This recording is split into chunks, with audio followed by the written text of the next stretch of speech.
Hai adik-adik, kembali lagi dengan Kak Rina di online class 101. Kali ini kita akan belajar kelas 4 tema 5, subtema 1, perjuangan para pahlawan. Di pembelajaran 1, kita akan membahas pelajaran bahasa Indonesia, IPA, dan IPS di halaman 1 sampai dengan 9. Nah, adik-adik untuk melihat video lain bisa klik di kanan atas videonya, nanti akan ada rekomendasi playlist dan juga pembelajaran lain ya, tapi sesuai dengan judulnya. Misalnya adik-adik mau lihat playlist lain, berarti bisa klik di kolom deskripsi, nanti akan ada daftarnya. Misalnya adik-adik mau lihat semua playlist tema kelas 4, berarti pilih ini ya, klik linknya atau klik biru-birunya, nanti kita akan masuk ke daftar playlistnya. Misalnya adik-adik mau lihat untuk kelas 4 tema 4, berarti pilih yang ini, klik putar semua. Nanti di sebelah kanannya akan ada daftarnya. Ini adik-adik bisa cari mau lihat subtema berapa, pembelajaran berapa, dan juga halaman berapa ya. Nah, kita mulai ya adik-adik. Ini kita di subtema 1 perjuangan para pahlawan. Nah, ini ada Lani ya. Kata Lani, hari ini kamu akan belajar tentang pahlawanan.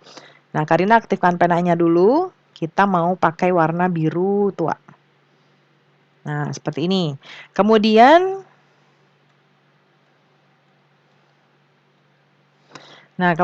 kita lihat ada beberapa gambar di sini ya. Yang pertama ada Edo. Edo sepertinya sedang sakit di sini lalu dijenguk oleh teman-temannya. Kemudian ini sepertinya Edo dan Beni sedang melihat kupu-kupu. Kalau yang ini ada Siti dan Dayu yang kayaknya sedang mau memasukkan buku. Nah, kita lihat pertanyaannya ya. Yang nomor 1, apa yang mereka lakukan? Di gambar 1 mereka sedang menjenguk teman. Kemudian di gambar 2, mereka memelihara dan mengamati alam dan lingkungan sekitar. Kemudian yang gambar ketiga membantu teman membereskan tasnya. Kemudian nomor 2, bagaimana pendapatmu mengenai hal itu? Perlakuan mereka sangat baik ya dan patut ditiru sebagai anak bangsa yang harus belajar berbuat kebaikan sejak dini atau sejak awal ya, sehingga menjadi terbiasa jika sudah dewasa nanti.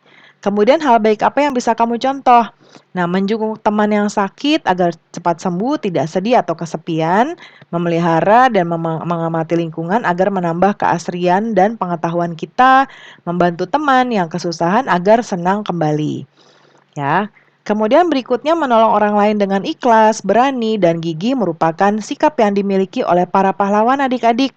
Nah, untuk menghargai mereka, kamu juga bisa meneladani sikap kepahlawanannya dalam kehidupan sehari-hari. Nah, bagaimanakah perjuangan para tokoh masa kerajaan Hindu, Buddha, dan Islam? Bagaimanakah sikap kepahlawanan yang mereka miliki? Nah, sekarang ada bacaan ya. Jadi bacaan ini judulnya Raja Purnawarman, Panji Segala Raja. Nah, bacaannya ini ada beberapa paragraf, adik-adik bisa baca di sini ya, bisa di-pause dulu. Seperti ini, di-pause lagi, atau bisa baca di buku masing-masing, karena Karina akan langsung ke menjawab pertanyaan. Yang nomor 1, tuliskan perjuangan yang dilakukan oleh Raja Purnawarman.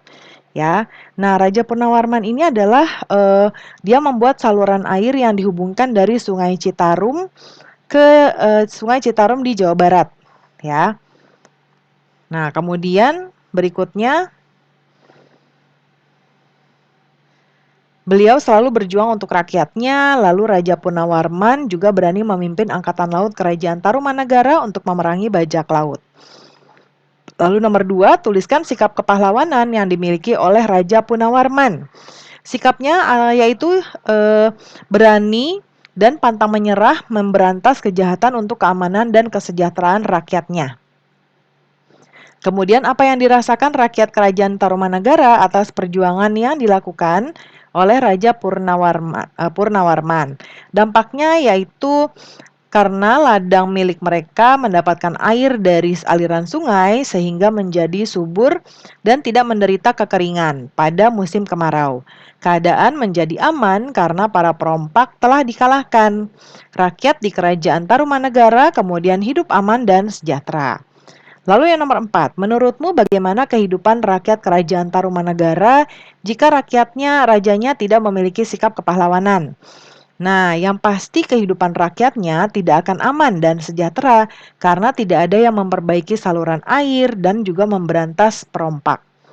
Ya, perompak itu seperti perampok ya, tapi di air adik-adik. Ya, namanya perompak. Kemudian, tetapi mungkin saja ada tokoh lain yang melakukan hal tersebut ya. Kemudian ceritakan kembali secara tertulis isi teks berdasarkan jawaban-jawabanmu. Tulisanmu harus memperhatikan peristiwa yang ada, runtut, dan menggunakan ejaan yang benar. Ini contoh dari Karina ya. Kalau dirasa terlalu banyak, bisa disingkat sedikit. Nah, ini boleh adik-adik pause, langsung disalin saja. Ya, halaman berikutnya. Nah, sampai sini aja nih adik-adik. Ya, dari sini sampai sini ya. Kemudian kita ke pembahasan soal berikutnya.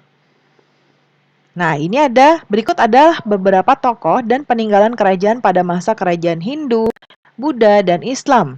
Peninggalan yang mereka wariskan bukan saja benda bersejarah, tetapi juga pemikiran dan nilai-nilai perjuangan yang telah menginspirasi bangsa Indonesia. Kita lihat di sini ada Sultan Iskandar Muda dari Kerajaan Aceh ya. Kemudian Sultan Hasanuddin disebut ayam jantan dari timur dari Kerajaan Goa Talo di Makassar. Kemudian Raja Bala Putradewa di Kerajaan Sriwijaya di Palembang, Sumatera Selatan. Kemudian ada Prasasti Ciareten, ini peninggalan Kerajaan Tarumanagara Bogor. Kemudian Majapahit, Gajah Mada, dan Raja Hayam Wuruk ya dari Kerajaan Majapahit. Nah, kemudian kita setelah mengamati gambar tadi, apa yang ingin kamu ketahui tentang perjuangan mereka? Tuliskan pertanyaannya di bawah ini. Ya.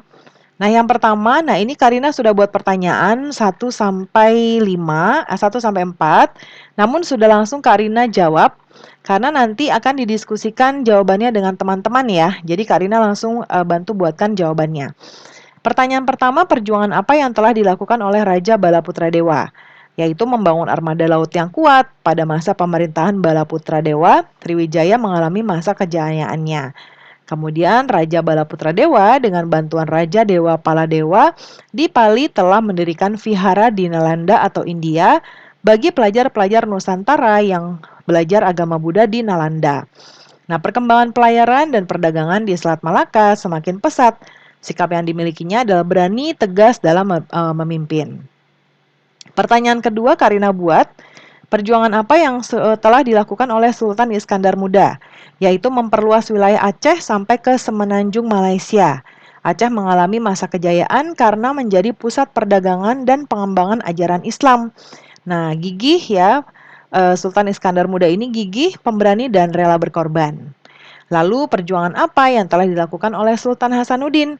Nah, dia sangat gagah berani dalam melawan VOC ya atau Belanda. Kemudian beliau berani mengorbankan seluruh hidup, kesenangan, serta kemewahannya. Ya, untuk membela kehormatan bangsa dan negaranya, beliau membela kehormatan negara dan mempertahankan setiap jengkal tanah airnya dengan tetesan darah. Gigih, pemberani, dan rela berkorban. Kemudian perjuangan apa yang telah dilakukan Gajah Mada dan Hayam Wuruk? Yaitu berhasil mempersatukan Nusantara. Ya, Gajah Mada dalam mengemban tugas dan tanggung jawabnya baik tatkala masih menjadi prajurit, patih, hingga panglima perang. Tatkala kerajaan Majapahit diserang oleh Rakuti, Gajah Mada menyelamatkan Raja Jayanagara beserta keluarganya. Kemudian di sini cari informasi tentang perjuangan benda bersejarah dan nilai-nilai kepahlawanan yang telah mereka wariskan kepada bangsa Indonesia. Kamu bisa mendiskusikannya dengan teman kelompok, membaca buku, atau juga bertanya kepada bapak atau ibu guru. Nah, tuliskan nilai-nilai perjuangan dan peninggalan lainnya dari para raja yang mempengaruhi masyarakat atau daerah di tempat kamu tinggal. Tulisanmu bisa membuat semangat perjuangan, nilai pendidikan, ajaran positif, maupun benda-benda bersejarah. Nah, Karina contohkan di sini, ya. Yang pertama, perjuangan Raja Bala Putradewa. Membangun armada laut yang kuat. Pada masa pemerintahan Bala Putradewa, Sriwijaya mengalami masa kejayaannya. Ya, Raja Bala Putradewa dengan bantuan Raja Dewa Paladewa di Pali telah mendirikan vihara. Ya, sampai sini adik-adik. Boleh disingkat ya. Lalu yang kedua, perjuangan Sultan Iskandar Muda, ya. Nah, ini memperluas wilayah Aceh sampai ke semenanjung Malaysia. Aceh mengalami masa kejayaan karena menjadi pusat perdagangan dan pengembangan ajaran Islam. Ya, sifatnya yaitu gigih, pemberani, dan rela berkorban. Lalu Sultan Hasanuddin, nah ini hampir mirip dengan jawaban yang tadi ya, karena memang nilai-nilainya juga sama. Ya, ini boleh adik-adik tuliskan nomor 3, boleh disingkat juga. Kemudian yang nomor 4, seperti ini perjuangan Gajah Mada dan Hayam Wuruk. Boleh dicatat lagi ya sampai sini atau boleh disingkat. Kemudian berikutnya, Dayu sangat kagum dengan perjuangan Raja Purnawarman. Banyak yang telah dilakukan untuk rakyatnya.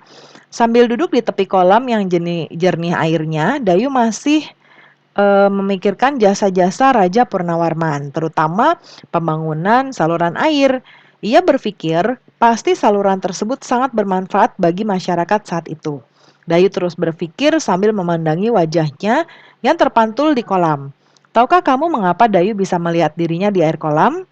Air kolam dapat memantulkan cahaya. Kamu akan belajar tentang sifat-sifat cahaya melalui percobaan berikut ini. Nah, seperti ini ya. Nah, sifat-sifat cahaya. Yang pertama, cahaya merambat lurus. Ya, dengan percobaan seperti di gambar, menggunakan 3 karton tebal dan lilin, lubangi bagian tengahnya seperti ini ya.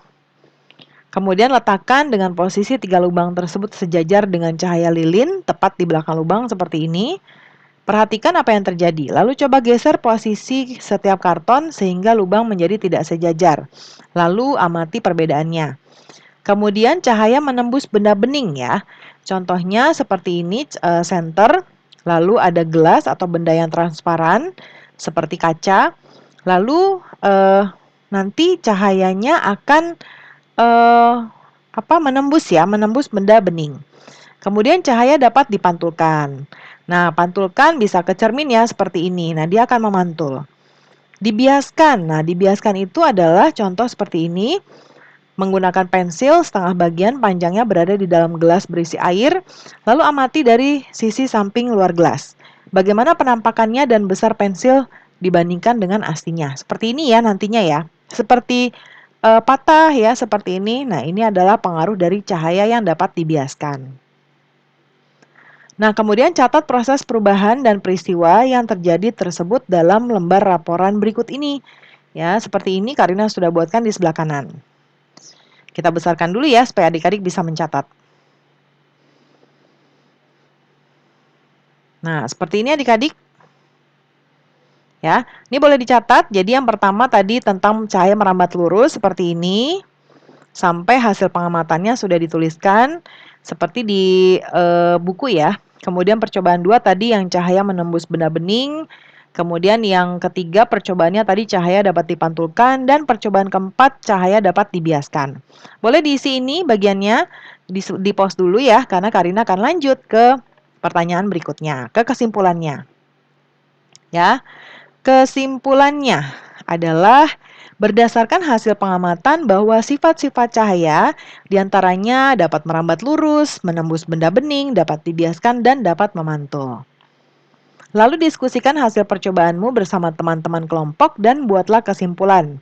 Nah, yang tadi sama ya, jadi kesimpulannya sama seperti tadi. Jadi cahaya sifatnya yaitu dapat merambat lurus, menembus benda bening, dapat dibiaskan, dan juga memantul. Pembelajaran kita sudah selesai ya adik-adik.